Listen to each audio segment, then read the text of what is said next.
오늘 본문인 18장부터 예수님의 본격적인 순환이 시작됩니다. 오늘은 예수님께서 아버지의 뜻에 순종하시겠다고 기도하시던 대로 아버지의 뜻을 이루기 위해 고난을 피하지 않으시고 스스로 체포당하신 이야기가 나옵니다. 예수님께서 제자들과 기드론 시내 건너편에 있는 겟세마네라 하는 동산에 들어가셨을 때 가룟 유다와 군대와 대제사장들 및 바리새인들의 종들과 함께 예수님을 잡으러 왔습니다. 누구를 찾느냐는 예수님의 질문에 그들은 나사렛 예수라고 대답했고 예수님께서는 내가 그니라고 말씀하셨습니다. 예수님이 대답하시자 그들은 불현듯 물러서서 땅에 엎드러졌습니다. 이것을 볼 때 예수님의 신적 권위 앞에 그들의 본능적으로 반응했음을 알 수 있습니다. 예수님께서는 그들에게 그들이 찾는 이가 자신이므로 다른 제자들은 체포하지 말라고 말씀하셨습니다.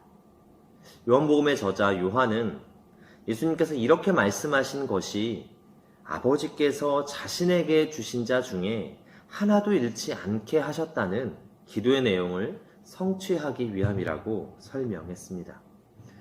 즉 요한은 이러한 해석을 통해 예수님이 어쩔 수 없이 잡히신 것이 아니라 스스로 하나님의 뜻을 이루기 위해 체포되셨음을 강조한 것입니다.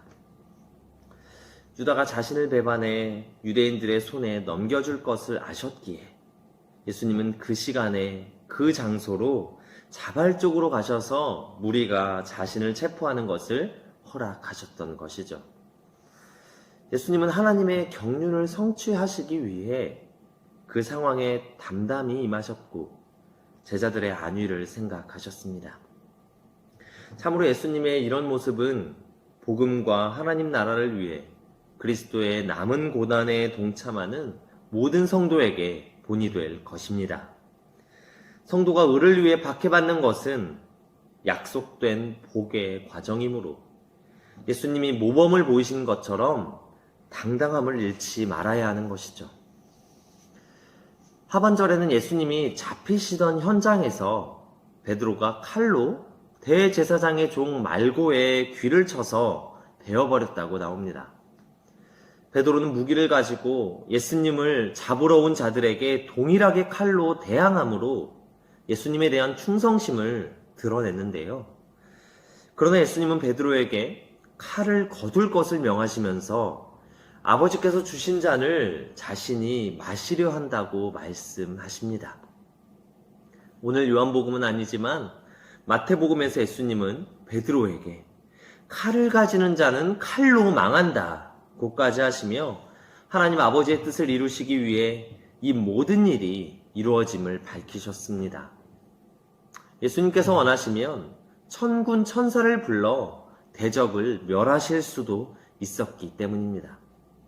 그러나 예수님이 이 땅에 오신 목적은 자기의 생명을 많은 사람의 대속물로 주는 것이었기에 부당한 체포에도 저항하지 않으시고 순응하셨던 것입니다.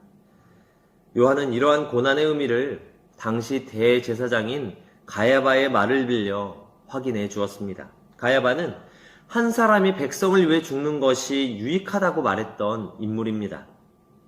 물론 그는 예수님을 대적하는 뜻으로 한 말이었지만 그 말을 믿음의 관점으로 볼 때 예수님의 죽음의 의미를 정확하게 설명한 표현이라고 할 수 있는 것이죠. 성도 여러분, 베드로가 그랬던 것처럼 오늘날에도 교회들이, 성도들이 세상의 힘을 가지고 하나님의 능력을 나타내려 할 때가 참 많은 것 같습니다. 하지만 복음과 하나님 나라의 능력은 세상의 힘으로 나타내는 것이 아니라 예수님이 본을 보이신 것처럼 희생과 섬김의 사랑으로 나타내지는 것입니다. 신앙생활을 하다 보면 하나님의 뜻을 이루기 위해 요구되는 희생들이 많이 있습니다. 그 대상이 시간과 물질, 심지어는 목숨일 수도 있죠. 하지만 그리스도인들에게는 예수님이 그러셨듯이 하나님의 거룩한 뜻을 이루기 위해 자신을 기꺼이 내어드리는 헌신이 필요할 것입니다. 이와 같이 예수님을 따르며 세상의 모순과 불의한 권세 앞에서도 하나님의 길을 선택하시는 저와 성도님들 되시기를 간절히 소망합니다. 기도하시겠습니다. 하나님, 자기를 돌보지 않으시고 오직 양들을 위해 희생하신 참된 목자인 예수님 덕분에 우리는 자유와 회복을 경험하는 줄 믿습니다. 그 사랑을 받아 상처와 억압으로 희생된 사람들에게 예수님을 전할 수 있도록 인도해 주시옵소서. 예수님의 이름으로 기도합니다. 아멘.